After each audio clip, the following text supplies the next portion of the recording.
Assalamualaikum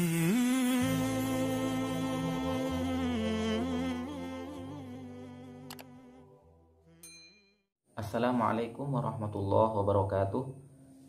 Bismillahirrahmanirrahim. Alhamdulillahirabbil alamin wa bihi nasta'inu ala umurid dunya waddin. Wassalatu wassalamu ala sayyidil mursalin habibina Muhammadin wa ala alihi wa ashabihi ajma'in, amma ba'du. Allah berfirman di dalam Al-Qur'an, A'udzubillahi minasyaitonirrajim. Bismillahirrahmanirrahim.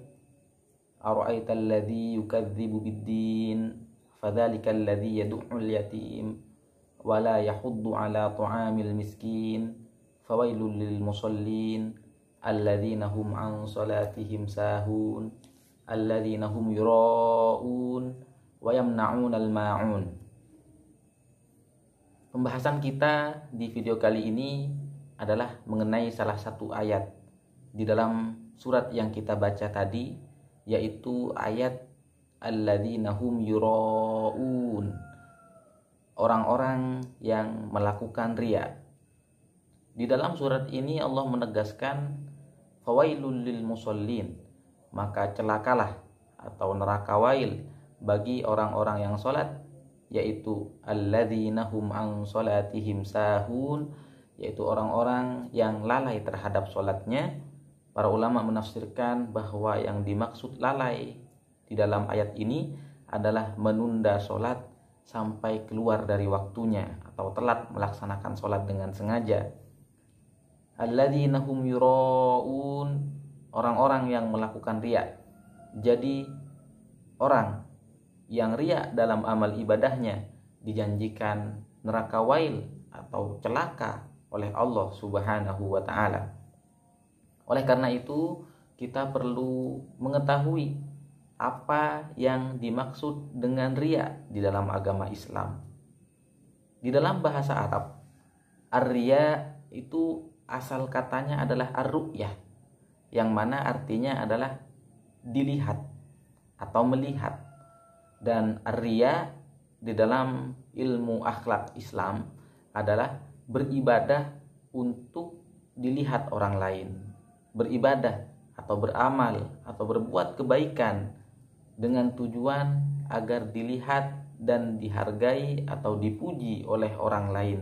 Itu yang dinamakan riya di dalam agama Islam.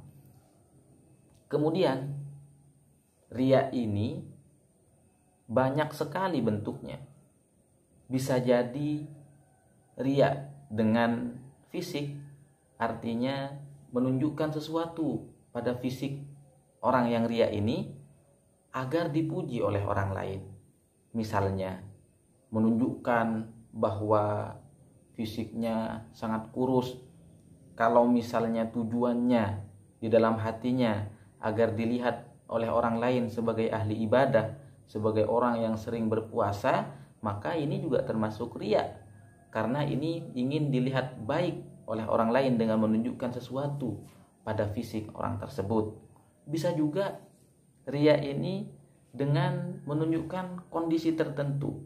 Misalnya ketika banyak orang dia menundukkan kepalanya, tapi bukan karena dia tawadhu, bukan karena dia merendahkan hatinya.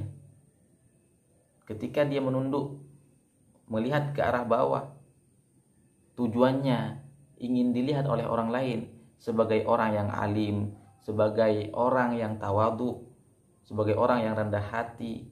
Dan ini juga termasuk di dalam riya, karena dia menunjukkan sesuatu dalam kondisinya, dalam tingkah lakunya, tapi bukan karena ikhlas, bukan karena benar-benar tawadhu, tapi didasari dengan niat ingin dilihat sebagai orang yang tawadhu. Ini juga termasuk riya di dalam agama Islam. Kemudian juga riya bisa juga dengan cara menampilkan sesuatu dari ucapan. Artinya ketika dia berkata atau berbicara dengan orang lain, dia berbicara dengan yang baik-baik, tapi tujuannya bukan untuk menasehati, bukan untuk mengingatkan, tidak lain ketika tujuannya adalah ingin dipuji oleh orang lain, bahwa dia itu adalah orang yang ahli hikmah, orang yang bijaksana, orang yang peduli.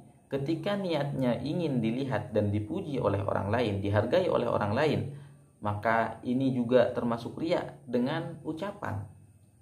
Kemudian juga riya yang sangat populer di kalangan umat Islam, dan ketika orang mengatakan riya, biasanya orang langsung tertuju kepada riya yang ini, yaitu riya dengan amal perbuatan. Dan ini sangat jelas. Contohnya ketika ada seseorang sholat, sengaja dia sholat di depan umum, dia sholat agar dilihat oleh orang lain, dan seandainya dia sendiri di rumahnya dia tidak sholat, cuma karena kelihatan oleh banyak orang ketika itu dia sholat, maka ini adalah riya dengan perbuatan, dan ini adalah riya yang sangat populer. Contoh yang lain, riya dengan puasa misalnya. Ketika dia sendiri dia tidak puasa, cuma ketika dia bergaul dengan orang lain, ingin dipuji oleh orang lain, dia melakukan ibadah puasa. Atau contoh lain, ibadah membaca Al-Quran. Ketika sendiri dia tidak membaca Al-Quran, tapi karena kelihatan oleh banyak orang, akhirnya dia membaca Al-Quran. Dalam hatinya ketika ada niatan agar dilihat atau dipuji oleh orang lain, dan tidak ada niat untuk mendapatkan ridho dan mencari pahala dari Allah Subhanahu wa Ta'ala, maka ini adalah termasuk riya dengan perbuatan. Nah, setelah kita mengetahui pengertian dan juga berbagai bentuk riya, yang perlu juga kita ketahui adalah bahaya dari penyakit riya ini. Karena terus terang, orang yang melakukan amal ibadah atau suatu perbuatan karena didasari riya di dalam hatinya, ini sangat berbahaya. Bukan pahala yang dia dapatkan, akan tetapi dia akan mendapatkan banyak sekali kerugian. Yang pertama, sebagaimana difirmankan oleh Allah Subhanahu wa Ta'ala di dalam ayat yang kita bacakan tadi, fawailul lil musallin alladzina hum an salatihim sahun alladzina hum yuraun. Di dalam surat ini Allah menegaskan bahwa orang yang riya dijanjikan neraka wail atau celaka oleh Allah Subhanahu wa Ta'ala. Wailun itu di dalam bahasa Arab, para ulama ketika menafsirkan Al-Quran, menafsirkan ayat ini, terjadi beberapa perbedaan pendapat. Ada ulama yang mengatakan wailun itu adalah nama sebuah neraka, ada yang mengatakan wail itu adalah celaka. Yang jelas, orang yang melakukan riya dijanjikan wail oleh Allah Subhanahu wa Ta'ala. Makanya jangan berharap pahala dari amal yang kita lakukan dengan riya, malah neraka yang Allah janjikan. Na'udzubillah. Kemudian yang kedua, yang menjadi kerugian bagi orang yang melakukan ibadah karena riya, yaitu bahwa dia termasuk orang yang syirik, dalam tanda kutip syirik kecil. Rasulullah SAW pernah bersabda di dalam sebuah hadis, inna akhwafa ma akhafu alaikum asyirkul asghar. Sesungguhnya yang paling aku takutkan terhadap kalian adalah syirik yang kecil. Ditanyalah oleh para sahabat, apa itu syirik kecil wahai Rasulullah? Rasulullah menjawab, ar-riya, yaitu riya. Rasulullah mengkhawatirkan umatnya terjerumus ke dalam syirik yang kecil. Kalau syirik yang besar ini sangat jelas, menyembah selain Allah Subhanahu wa Ta'ala itu sangat jelas. Menyembah berhala atau menyembah Tuhan selain Allah Subhanahu wa Ta'ala itu sangat jelas. Ketika ada orang yang menyembah selain Allah, sudah pasti terlihat. Namun riya ini tidak bisa diketahui kecuali oleh orang yang melakukannya atau oleh ulama yang benar-benar teliti dalam memperhatikan akhlak dan amal ibadah orang lain. Kenapa riya ini disebutkan sebagai syirik yang kecil oleh Rasulullah SAW? Karena ibadah seharusnya hanya untuk Allah Subhanahu wa Ta'ala. Ketika seseorang beribadah bukan karena Allah, tapi karena tujuan lain, yaitu untuk dilihat atau dipuji oleh orang lain, itu berarti secara tidak langsung menyembah selain Allah Subhanahu wa Ta'ala. Bukan kita katakan bahwa dia syirik besar, menyekutukan Allah atau keluar dari Islam, tidak, tapi dari segi niat dia, karena dia berniat beribadah bukan karena Allah Subhanahu wa Ta'ala, yang mana ibadah harusnya hanya untuk Allah Subhanahu wa Ta'ala, Itulah sebab mengapa orang yang melakukan riya dikatakan syirik kecil oleh Rasulullah SAW. Itulah kerugian yang kedua.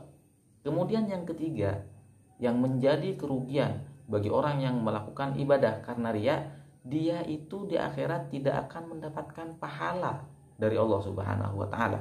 Oleh karena itu Rasulullah pernah meriwayatkan sebuah hadis yang mana diriwayatkan oleh Imam Ahmad dalam kitab beliau Al-Musnad, bahwa di hari kiamat nanti orang yang riya ini akan meminta pahala kepada Allah Subhanahu wa taala dari amal yang dia kerjakan di dunia. Dia akan datang menghadap kepada Allah, ya Allah, mana pahala sholatku yang dulu aku kerjakan di dunia? Maka Allah Subhanahu wa taala akan memerintahkan kepada orang ini, silahkan kamu minta kepada orang yang kamu dulu di dunia ingin dilihat oleh orang itu. Kamu dulu di dunia ibadah agar dilihat dan dipuji oleh fulan bin fulan, oleh orang-orang di sekitar kamu, mintalah pahala sama mereka. Niat kamu bukan untuk beribadah kepada saya. Itulah bahaya yang dapat merugikan orang yang melakukan ibadah karena riya. Makanya hati-hati, jangan sampai hanya sekedar formalitas ibadah secara fisik namun hatinya bukan lillahi ta'ala. Kemudian kerugian yang keempat dari ibadah yang dilakukan karena riya ini, yaitu bahwa hanya membuat hati seseorang capek. Kenapa bisa capek? Karena ketika seseorang beribadah ingin dilihat dan dipuji oleh orang lain, ketika dia tidak dilihat, ketika dia tidak dipuji oleh orang lain, maka dia akan merasa tersiksa, batinnya merasa tersiksa, dia akan merasa lelah karena dia tidak mencapai tujuan. Berbeda dengan orang yang beribadah karena Allah Subhanahu wa taala, sudah pasti diterima oleh Allah Subhanahu wa taala, sudah pasti Allah akan memberikan pahala dan balasan yang setimpal. Ketika dia mengharapkan pujian dan penghargaan dari orang lain, belum tentu orang lain menghargai dia, belum tentu orang lain memuji dia. Makanya orang yang melakukan ibadah karena riya biasanya akan capek hatinya. Jadi itulah pengertian, kemudian juga macam-macam riya dan juga bahaya dari perbuatan yang dilakukan karena riya. Semoga kita semua terhindar dari riya dan juga bahaya-bahaya riya. Amin ya rabbal alamin. Demikian pembahasan kita di video kali ini, semoga bermanfaat. Wassalamualaikum warahmatullahi wabarakatuh.